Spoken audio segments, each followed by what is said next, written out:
Hey guys, this is Crystal Wax. Doing my message. Oh my gosh, my stomach is so full. I made some fried fish today, but then didn't last very long in my system.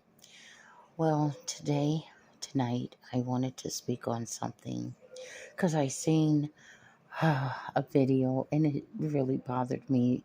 Not only the Alabama incident, but also they showed a mental health black guy that was being jumped by like four sheriff deputy, and it just put me in mind of my father was beaten by Mansfield, Ohio, racist cops, and he ended up dying. And I remember being 12. I was just turning 12, and my dad was on the ground and he was get air, and I said, somebody help my dad. And I remember the white cop with blue eyes, and that back then they wore the hats on their head. And he looked me straight in the eye with such a cold look. And he said, let the nigger die. And then he turned around, turned his back towards me, and he went over to the white paramedics, and they got to laughing and joking. You know, when I see things like that, sometimes I have to withdraw myself from too many of those videos because it really upsets me, you know. And I had to do a lot of work on myself over the years, not only being abused from the age of, well, they said that I used to get burnt with cigarettes even as a baby. But as far as I can remember, it started at the age of 7 for my memories, and just being beat and in and out of foster care, and used to be so um, wouldn't talk because I stuttered really really bad, and people used to try to talk to me and they couldn't get through, and so I have a lot to say, and I hate people trying to block me from speaking what I went through. I believe that my story is here to help people because I had to do a lot of counseling. Whew, a lot of counseling, and I had to use the tools that the therapist taught me to use.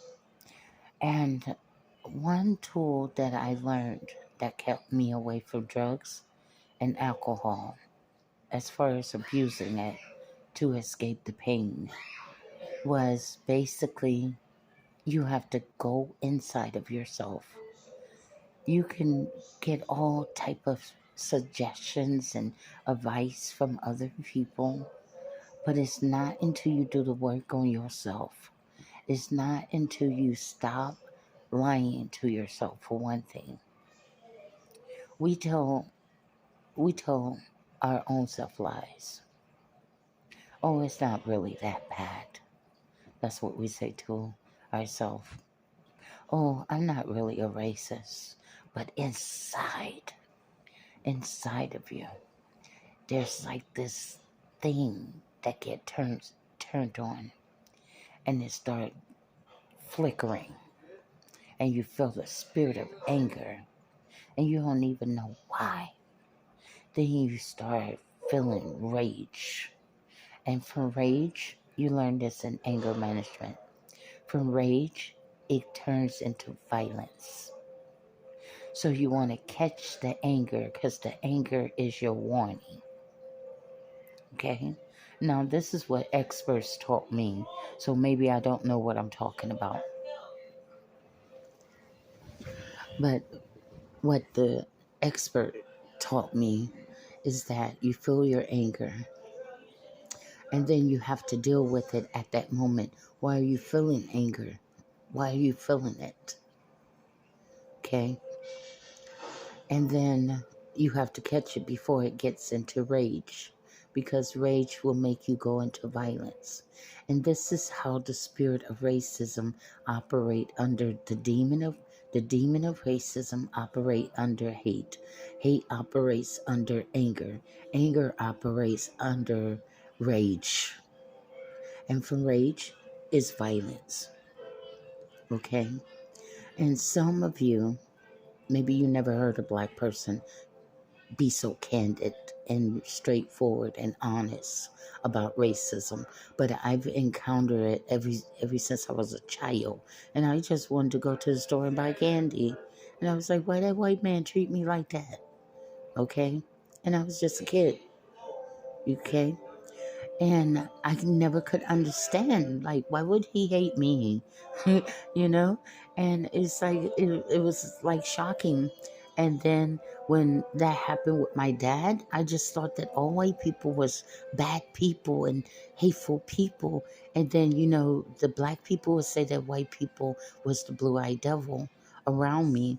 And so I didn't I didn't even talk to white people.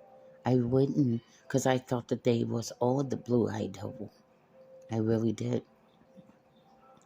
And so and so what God did was he brought different type of people in my life, and mainly white.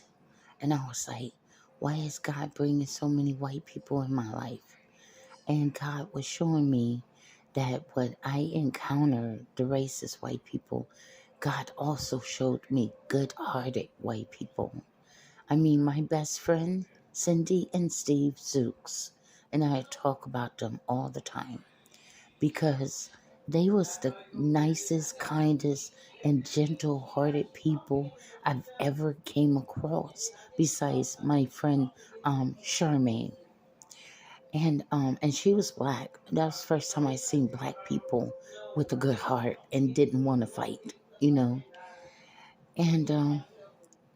And so I went through a lot of therapy after the breakup of my husband. I got 350 pounds, and this was where my butt was literally on my back, and I really couldn't walk nowhere. But I was so depressed. I was in a spirit of depression and self pity, and I had the 4 kids on me. I didn't know what to do. I was still in my 20s, afraid, going from family to family. They would take my money, they would take my food stamp, and then they would kick me out. And so they would pass me from one family member to the other family member. So I had a lot of hurt going on. Raped at the age of 12, in the 8th grade, pregnant, didn't go have an abortion. Nobody talked to me. Nobody explained nothing to me. It was just as is. So through this therapy, she taught me how to dig so deep, deep, deep down inside of myself. And no matter how bad it burns, Crystal, just feel that pain. And if it makes you cry, then cry it out. Scream it out if you have to. If it makes you angry, get a pillow and hit it, you know? And through those techniques, it made me a better person. And it made me to be able to say, I will never ever keep secrets. Ever. Because that's one thing that a child molester want the children to do, is keep it a secret between you and I. Well, anybody do something nasty and mean and injustice, I'm going to tell the world. Trust me, everybody going to know. You ain't got to spread nothing, because I'll do it myself. You understand? Nobody going to do dirt to me, and just I'm going to keep it a secret and try to handle it myself, because that's what I used to do. I used to try to handle everything by myself. Okay? Now, this is what I have to say to you racist people. There's something that was put in you from childhood. When you read the psychology book, it says that majority of our abuse or whatever we went through started from childhood. Somebody had to drill you to the point where you just became like a robot and brainwashed about racism. And it was programmed in you. Now, maybe it was programmed so that you could do their dirty work for them. Okay? Because at the end of the day, they programmed you to take on to keep the legacy going of racism. Well, let me tell you something. The people that started it is dead. They're dead.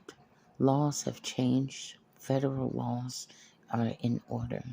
People is changing. Look, we're with AIs. How are you going to be racist up against a black AI? What you going to say? Get away from me, you nigger AI. Come on now. Yeah, I do have a little sense of humor, dry, but it's there. So it's like what I've learned, even for myself, to get rid of the Blue Eye Devil theme song, is that you have to dig deep inside of yourself. I want you to picture this. If you had an apple and the apple is so bright red and it's shiny and it looks so good, it looks like the perfect apple. See, that's how some of you racists are. You look like the perfect white people, don't you? Don't you? Yes, you do. Because you have been programmed to have a perfect image. But inside, some of you are at turmoil. Some of you are torn. Some of you are hurt. Some of you was being beat while having racism drilled in you. If you didn't participate or if you played with black children, you was beaten for it. Are you understanding me? You was told that it was bad for you to play with black people. You was told not to mess with those people, right? Be honest. That's the only way. When you go through the 12 steps, when I was losing that 350 pounds, I had to use the 12-step method, even though I didn't do drugs and alcohol, but it works on all addictions. And so the first step is what? You got to be honest. You can't lie no more. You can't deny it, or you're always going to be in a spirit of denial. So not only are you dealing with a demon of racism, but then you're dealing with a demon to deny it. Because one thing about demons hate to be discovered. Demon hates to be called out. I learned this in my ministry training when I was up under Pastor Evelyn Ponder. She was really about deliverance from demons. Trust me, I've seen demons come out of people. I've seen them yell out. I've seen them crawl out. Okay, and the people look very demonic. They sound demonic. You should hear them. But anyway, you have to identify the demon that you're dealing with. Now, this demon could have been in you ever since childhood. Okay, is that your fault? No, but you was made to believe that it was your fault. You know why? Because the adult made you feel guilty if you wanted to have black friends, if you wanted to dance with black friends, if you just wanted to just get along. They made you feel that no, that's not what we do. And you're not going to be one to be getting along with them, okay? Those people, right? So, going back to the bright red apple. So it's really nice and bright and red on the outside. Look like, oh man, I can't wait to bite into the apple. So you get a knife and you slice the apple in half. But then you discover that there's a worm in the inside and it's rotten in the inside. You get it? The apple is rotten on the inside with racism and denial. And it's not until you purge, let the Holy Spirit burn it out. You're never going to get rid of that demon. He's been programmed inside of you to carry out Satan's work, to kill as many of, we're still God's people, even black people is God people, and to kill, assassinate as many of those people as you can. Am I telling the truth? And we shaming the devil today. So the first thing that you have to do is ask yourself, like she took me through these steps, why are you feeling this way? Why? The inside of you is going to tell you, because the inner child in you was programmed. And there was nothing that you could do to protect your child when you was little. Nothing. Because the adults had to say so over you. Like they do now with some of the young people. Okay? I was reading an article. There was a black man locked up with the white man. But he didn't know it at the time because they was both on death row. Well, he kept hearing a man cry.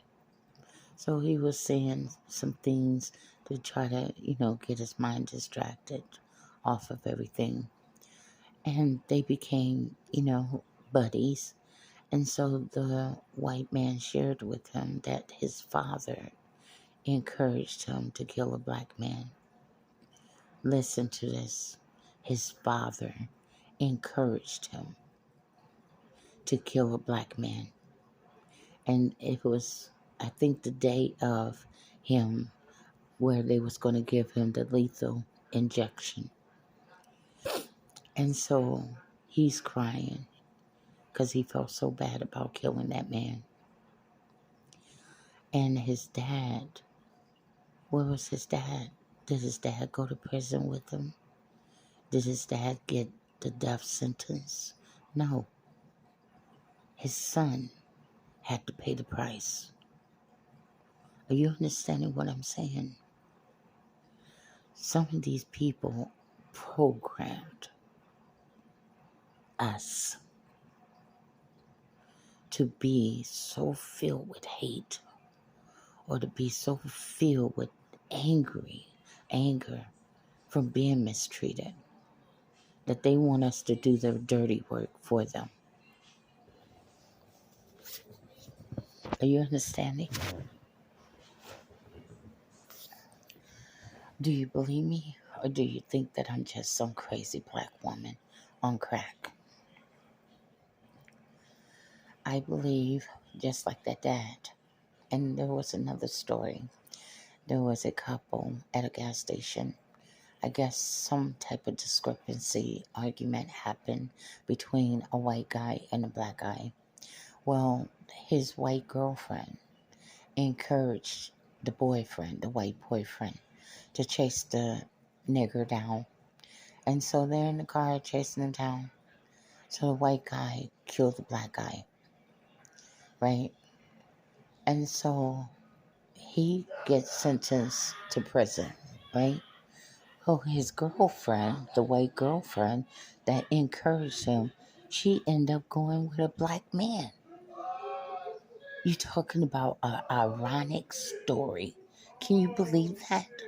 What? I killed a black man and then you turn around and go date a black man? You understand me?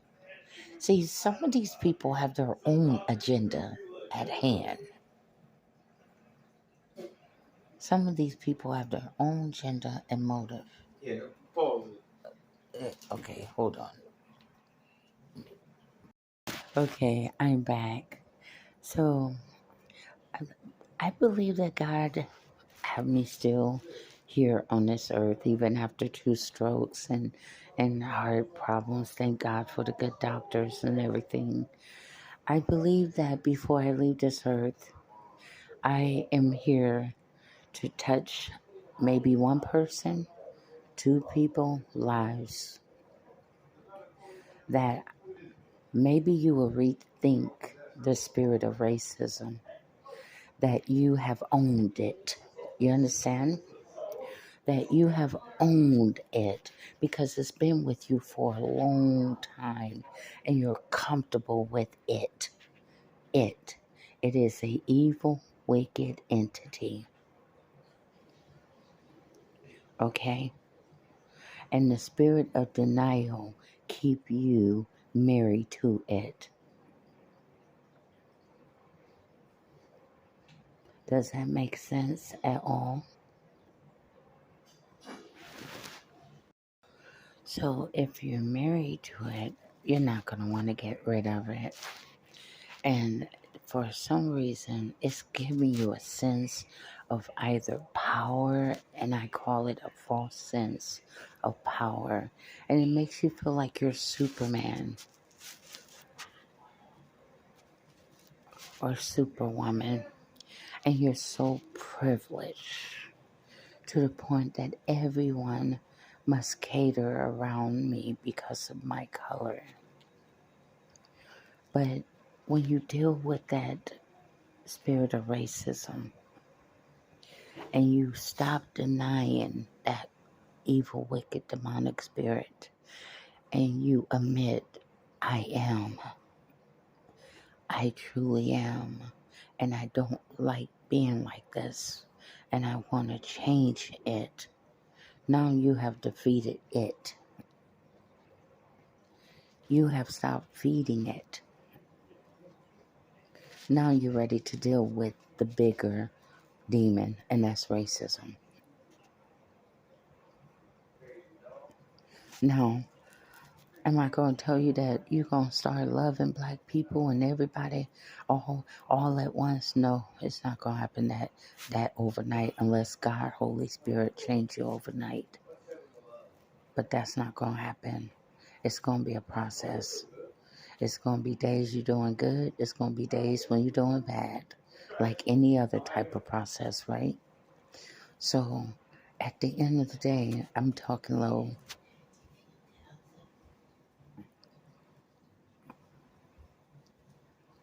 Okay, so why are you talking about racism? Not too many people like to talk about it. Maybe that's it. Have you noticed, like, man, the world is just seeming too angry. Like, oh my gosh, what was in those COVID shots? Good God Almighty. But at the end of the day, this is something that people don't want to deal with, but they keep on teaching these young people racism. And at the end of the day, you keep on using that N word, and it's like people fighting back. Really, at the end of the day, people are getting tired of being mistreated. Come on, when you look at it from people that's been discriminate against. Come on, I'm paying taxes. I'm working. I'm paying my bills. I'm paying rent. You got cameras all up in my house that's being rude and disrespectful. You're another man or another woman. How would you feel somebody doing that to you? You know what I'm saying? How would you feel somebody doing that to your mama and your grandmama? You know you ain't gonna like it. You know you about ready to kill somebody. So you think that people don't feel like you do? You feel me? Or am I just talking still black woman craziness?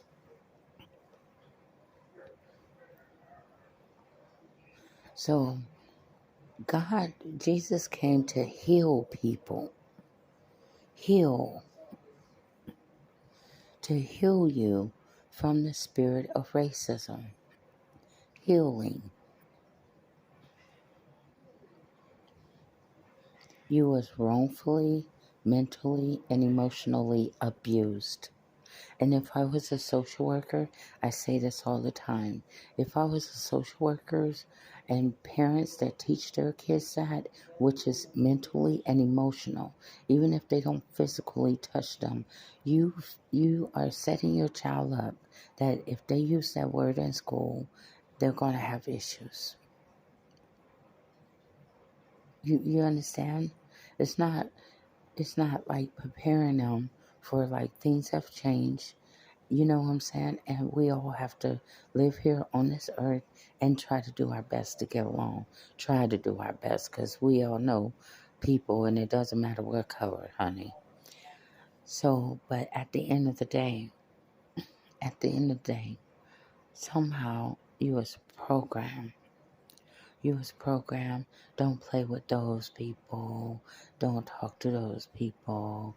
Don't be like those people. You know, just programming. So God want to be able to erase that from your heart.